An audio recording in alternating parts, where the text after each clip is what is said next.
janji Allah kepada orang yang berdoa. Makanya doa itu benar-benar senjata orang mukmin, melebihi senjata apapun yang dimiliki oleh seseorang. Paling dahsyat itu kalau punya doa.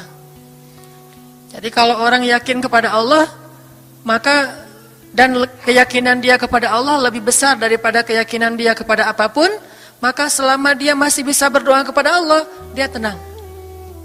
Ada masalah dikit, oh ilahi. Ada masalah dikit, ilahi. Ada masalah dikit, Rabbi. Terus saja. Ada masalah sepele apapun, minta ke Allah. Ada masalah apapun, minta ke Allah. Dan kata Nabi, janganlah kalian menjadi lemah dalam berdoa, karena sesungguhnya tidak akan binasa seseorang selama dia masih berdoa kepada Allah. Itu hadis Nabi dari Aisyah. Janganlah kalian menjadi lemah dalam berdoa, artinya jadi pundung, jadi putus asa dalam berdoa, karena tidak akan binasa seseorang selama dia masih berdoa kepada Allah Subhanahu wa taala. Jadi kalau kita masih terus mengharap dan meminta kepada Allah, kita nggak akan binasa, kita nggak akan kalah, kita nggak akan rugi. Dan kata para ulama, segala sesuatu di dunia ini akan pergi dan tidak kembali. Ini clue penting nih, bisa dicatat. Segala sesuatu di dunia ini akan pergi dan tidak akan kembali kecuali doa. Dia pergi dan dia pasti akan kembali. Segala sesuatu kalau udah pergi di dunia ini nggak akan kembali lagi. Kalau pergi di sini maksudnya pergi kepada Allah. Tapi kalau doa pergi ke Allah, dia pasti akan balik lagi kepada yang meminta. Satu-satunya yang pergi ke Allah dan kembali di dunia ini hanyalah doa. Makanya ayat ini kalau kita kasih judul adalah janji Allah kepada hambanya yang berdoa. Allah berjanji, apa kata Allah? Inni qaribun. Aku itu dekat. Maksudnya gak mungkin aku gak dengar doa kalian. Begitu kita berdoa, kita pikir, Allah dengar gak ya? Jangan-jangan kok doa saya belum diijabah, kayaknya Allah gak dengar yang kemarin, saya harus keraskan lagi suara saya. Enggak, inni qarib, arti inni qarib, aku itu dengar banget apa yang kamu ucapkan. Gak usah diucapkan, di dalam hati aja Allah udah dengar. Siapa yang pernah berdoa di dalam hati terus langsung Allah ijabah? Rasulullah. Coba teman-teman buka awal juz kedua. Ayat surat Al-Baqarah ayat 144. Itu gara-gara Nabi ada harapan di dalam hati tapi gak berani ngomong gitu ke Allah. Cuma dipendam di dalam hati doang. Tapi langsung diijabah oleh Allah. Ayat surat Al-Baqarah ayat 144.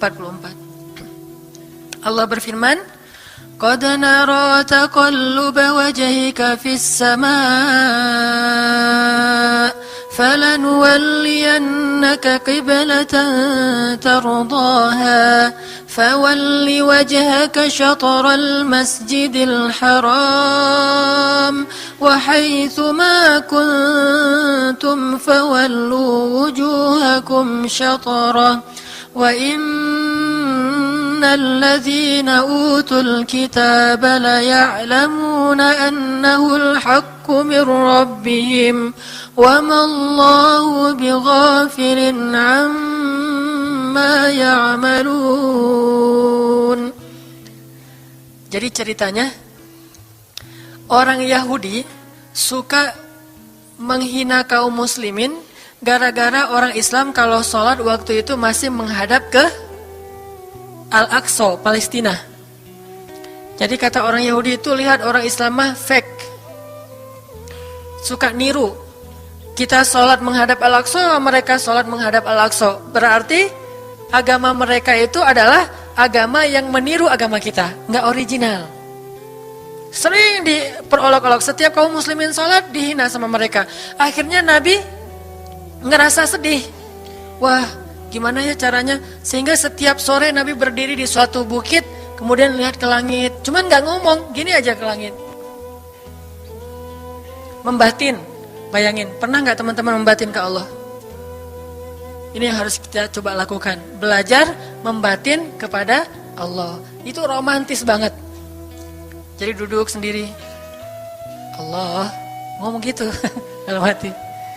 Dan yakinlah ini qarib, Allah tuh dengerin. Jangan pikir, saya kayak ngomong sendiri, kayak orang kurang waras. Enggak, Allah itu mendengar. Jadi kita batin aja sama Allah, ngomong dalam hati, ya Allah, saya tuh lagi gini, ada masalah. Ngomong dalam hati kita, please Allah, please, gitu ya.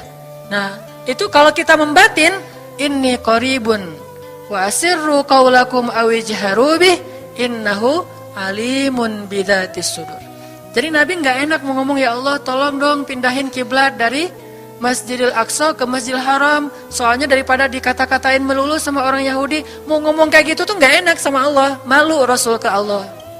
Masa kiblat aja minta dipindahin. Akhirnya Nabi cuma ngelihat ke langit aja tiap hari. Udah selesai, pulang. Besok lihat lagi ke langit. Turunlah ayat ini. Sesungguhnya kami telah melihat bagaimana kamu selalu menengadahkan wajahmu ke langit.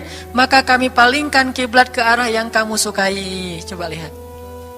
Turun wahyu untuk merespon doa Nabi yang bahkan belum diverbalkan, belum diucapkan dengan kata-kata, tapi Allah udah ngerespon. Gimana caranya biar kita bisa kayak gitu? Lihat seorang cewek cantik, kayaknya kerudungnya solehah gitu ya, kuliahnya di UIN misalnya, atau di pesantren mana gitu. Ternyata pas kita tanya-tanya ke teman-teman kita, oh dia tuh lagi belajar Al-Quran di masjid, sekarang lagi hijrah banget. Bahkan udah hafal juz amma, juz 30, Masya Allah. Terus dalam hati, aduh, ini kayaknya cocok menjadi ibu bagi anak-anak saya. Wih. Tapi dalam hati kan gak berani ngomong nih. Tiba-tiba dapat berita, dia masih jomblo juga loh, belum ada apa-apa, gak ada ikatan sama siapa-siapa. Oh gitu, membatin lagi, ya Allah, bisa gak ya saya datang ke rumah dia. Tiba-tiba kita ngelewat, ketemu dia lagi benerin motor, lagi parkir motor depan rumah dia. Si Neng itu ternyata rumahnya di sini. Ternyata tetangga. Ada aja jalan tuh Allah mempertemukan. Allah tahu isi hati kita. Bisa nggak caranya sespontan itu? Gampang. Pengen sesuatu, Allah kasih. Padahal kita belum minta. Ini kan keajaiban doa nih. Cuman kita seringnya ngerasa udah minta berkali-kali kok nggak dikasih-kasih. Kita belajar sekarang.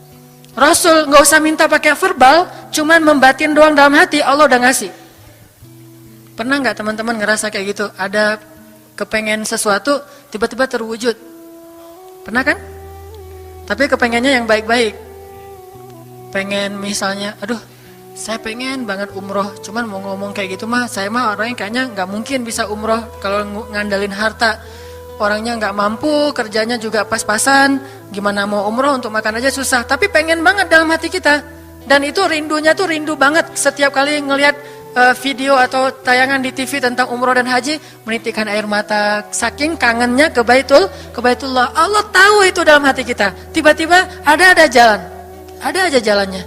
Dan bisa dikasih sedekah, bisa juga hadiah, bisa juga door prize, bisa juga macam-macam. Pokoknya ada jalan aja, tiba-tiba bisa umroh. Dan saya sering banget membawa orang umroh. Di antara jamaah itu selalu ada 1 atau 2 orang yang umrohnya itu miracle, keajaiban dari Allah. Ketika saya cari tahu alasannya apa, ternyata emang dia dari dulu pengen banget umroh. Cuman gak bisa ngandelin hartanya, Allah kasih jalan yang lain. Bukankah Allah itu memampukan yang diundang, bukan mengundang yang mampu? Kan itu yang sering kita dengar kan? Allah tidak mengundang yang mampu, tetapi memampukan yang diundang. Kalau udah Allah undang, pasti mampu. Kalau Allah nggak ngundang, walaupun dia mampu nggak akan bisa. Jadi Allah bukan mengundang yang mampu, tetapi memampukan yang diundang. Sehingga kita kalau hati kita kayaknya pantas diundang, Allah undang tuh. Begitu juga dalam urusan rezeki. Aduh, saya pengen kerjaan yang kerjaannya itu lebih halal, lebih nyaman, bisa sholat berjamaah tepat waktu, ada waktu juga buat keluarga, bisa juga berdakwah ke teman-teman. Akhirnya membatin kita itu karena kuat banget, Allah wujudkan. Ini artinya Allah qaribun, Allah maha dekat. Sehingga kalau kita pengen doa kita itu powerful, belajar dari as-siqah billah.